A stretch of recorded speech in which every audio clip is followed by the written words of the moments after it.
Добър ден! Днес ще се запознаем с един въздушен пистолет, който по нищо не се различава от огнестрелния на външен вид. Т.е. той се сработи перфектно с всички видове тактически кобури за бойни пистолети.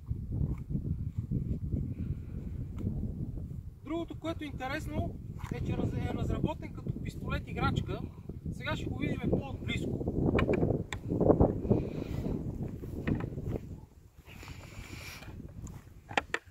Това е немския Walther PPQ M2, който е разработен като пейнтбол пистолет, маркер, но всъщност може да изстрелва и този модел боеприпас за него, както и този, както така седи в пълнителя. Вижда се ясно червения маркер. Този вид боеприпас е обгазяващ боеприпас. Т.е. когато порази мишената, се разпръсква прах, която е от вещество, тип газово вещество, което е твърдо. И не може човек, ако не му бъде оказана помощ, да премахне веществото от себе си. За разлика от други спрейове, които ако се използват на вятър, те са много добри, но въпреки това има вероятност отново и вие да бъдете обгазени. Това оръжие е страшно ефективно и в пъти по-ефективно от който и да е газов пистолет, и в пъти по-ефективно дори от доста по-скъпия трейзер, защото в един пълнител може да се съхранят 8 заряда. Но в същото време от Walther са направили много интересно решение, че бутилката се намира в пълнителя. Т.е. когато вие имате пълнител, една и съща бутилка няма да изстрелва всички боеприпаси, с това ще запазите максимално ударна сила. Сега ще покажа как ще стреляме с пистолета с маркиращи боеприпаси, които ще имитират газовия боеприпас, поражението на газовия боеприпас. Това са състезателни топчета за пейнтбол, за този калибър, 43 калибър. Ще поразим мишени с него. Както и ще направим и сравнителен тест с неговите вече обгазяващи боеприпаси. Сега на първо време ще сменим бутилките на пистолета. Бутилката се сменя така по този начин.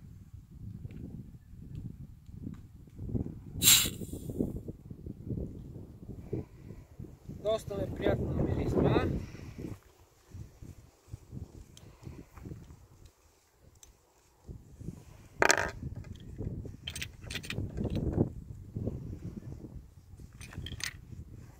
Ето е старата бутилка.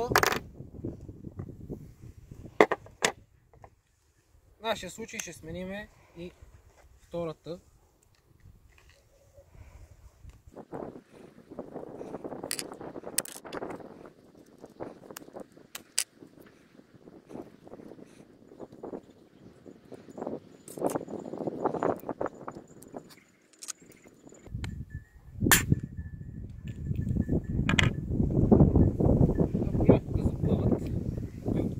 Когато са чисто допълнителните. Сега ще вземем чисто нова бутилка. Няма никакво значение дали се използва Гамо, дали ще използвате Улмарекс. Всичко това е без никакво значение.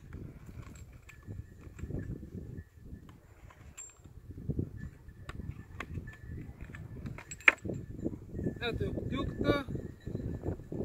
Поставя се по този начин.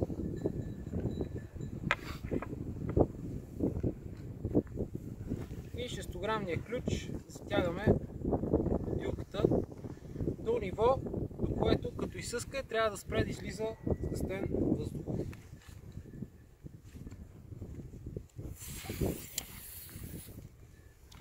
Ето така. Бутилката е затегната.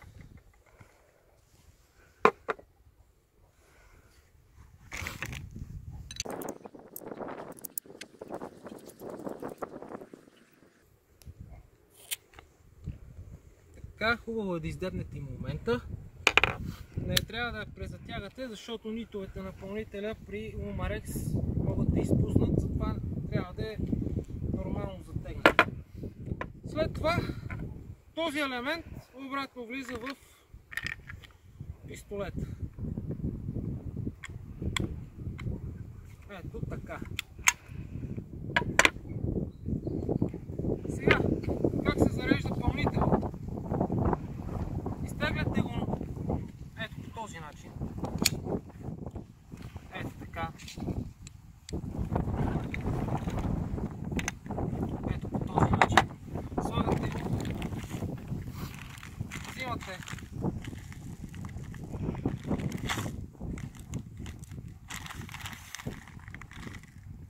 Взимате топчетата.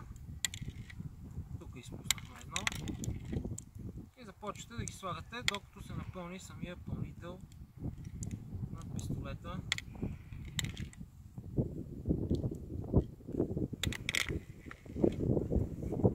И след това много внимателно изтегляте обратно пружината, да може да стегне топчетата. И така, ще говорим и за ударно-спусковия механизъм на този полуавтоматичен пистолет. Ще извадиме газовите, които се намират така. Тук ще ги оставим и ще сложим обратно този модел маркиращи боеприпаси.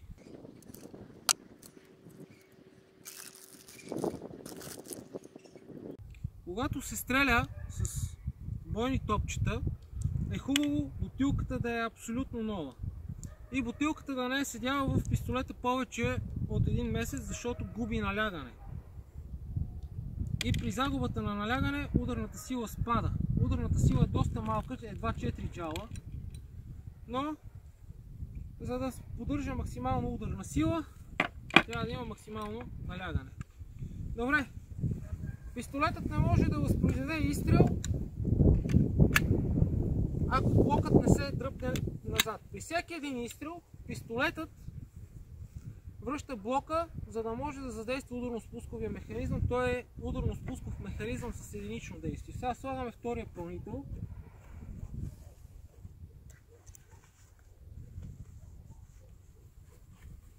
И както ви казах, в кобура. Сега ще видим няколко разположени мишени.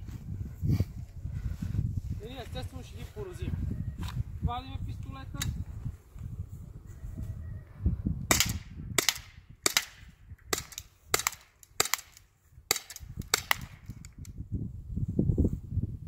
Махаме пълнителя стария. Изваждаме новия.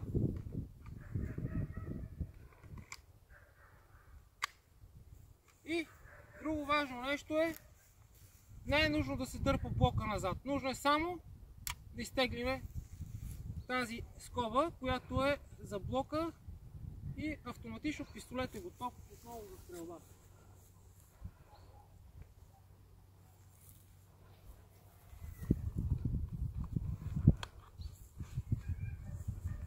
Отново, ако имате, може бързо да си извадите пистолета.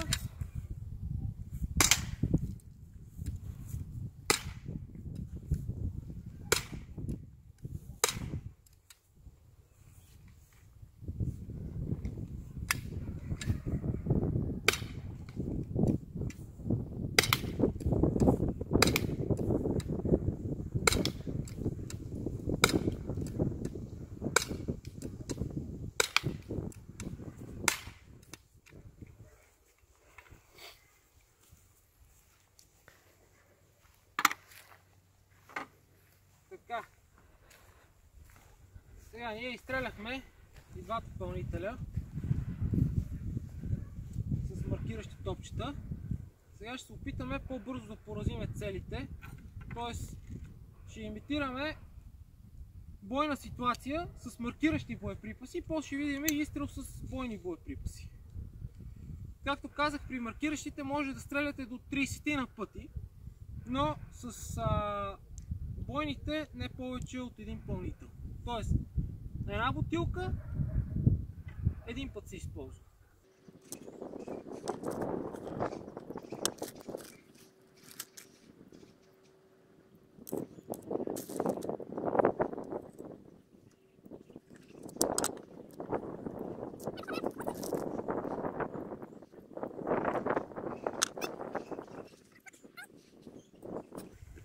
Отново идваме.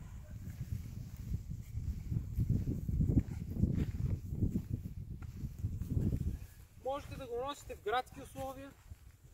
Пистолета може да се носи скрито, става и за жени. Перфектен е за самоотбрана, защото изкарва много ниско ниво на шума и голяма ефективност срещу всякакъв вид нападение. Тоест, какъвто и да е нападателя ви, от какъвто и тип да е човека, независимо дали е едър, дали е нисък, дали е използвал наркотици или алкохол, стопиращите боеприпаси, които са обгазяващите, са много по-ефективни. Доста по-ефективни от всеки един друг, включително и от трейзер. Сега ще направим демонстрация с бърза смяна на пълнителя.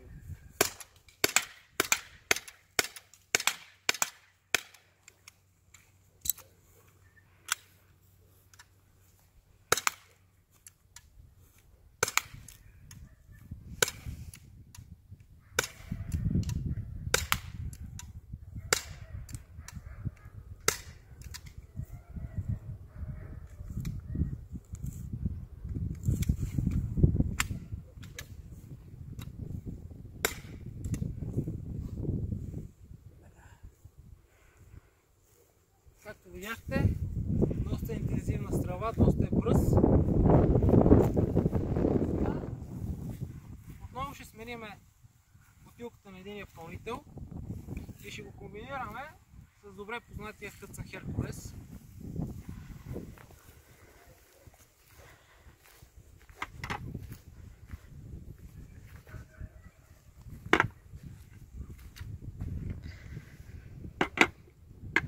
Преди това ще направим и демонстрация с червените топчета.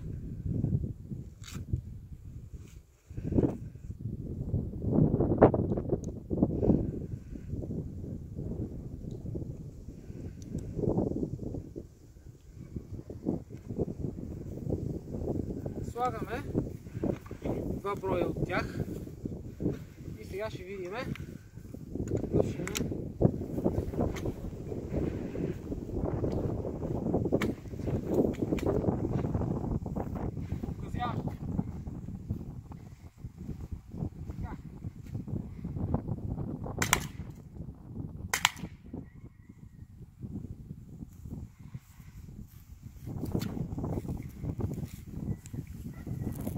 видяхте какъв е газовия облак, той е доста сериозен и дори ако има двама нападатели, един ако бъде ударен, другия също може да бъде засегнат от облака, който е доста сериозно спирателно действие има. Човешкият организъм изключва абсолютно всяка една друга мисъл, освен собствената за самосъхранение, за поемане на въздух, защото зрението намалява, то почти изчезва, сълзи, отделяне на секрети. С една дума, доста неприятно оръжие. Действа и за кучета и животни, които имат доста агресивно поведение.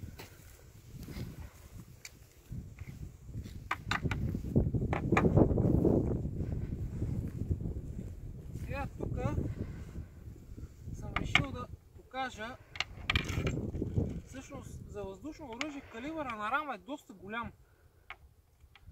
Така, тук съм приготвил един пълнител за Hudson Hercules. Рамата е 43 калибър, Hudson е 45, виждате сами. 45 и 43 калибър.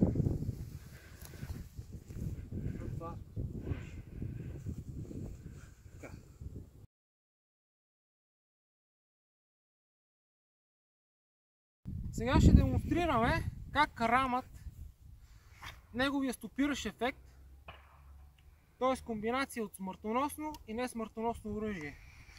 Рамът е разработен точно за това, че дори да имате смъртоносни оръжия, в случай на домашно нападение, ако живеете в къща или в вила, как можете да избегнете смъртоносните оръжия като действие. Тоест, излизате с пушката, прихващате мишената, мишената се подчинява, вие можете да извадите пистолет. По този начин ви избягвате смъртоносното действие на боеприпаса и в случай, че ако примерно нападението продължи, можете да възпроизведете до 8 изстрела с един пълнител стопиращи. В случая изстрел, изстрел, изстрел, изстрел. Сами виждате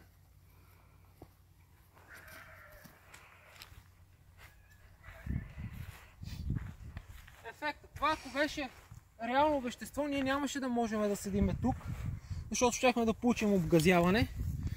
Виждате какъв е ефекта вече. Но в същото време абсолютно повърхностно нараняване. Т.е. ще има някакво нараняване само върху повърхностния слой на кожата. А сега ще видим изстрела вече и с хътна.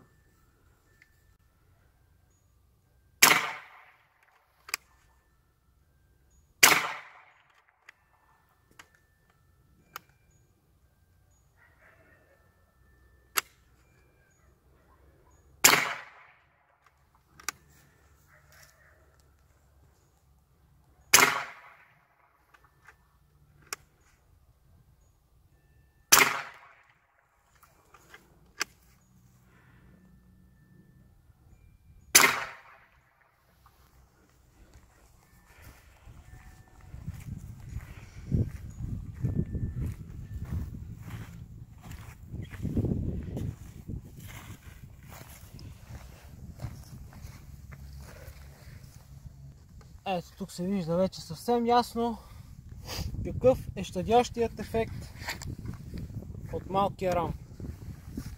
Тук и сега ще освободиме. Се вижда поразителното действие.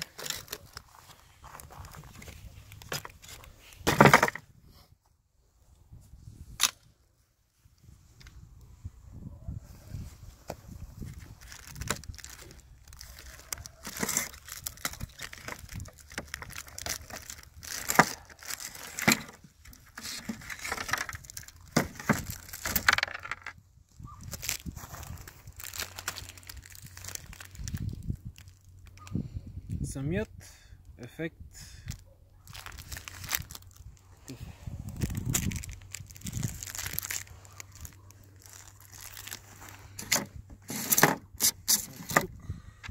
има и един сферичен боеприпас останал. Виждате? Тоест, това оръжие щади човешкия живот. Благодаря ви.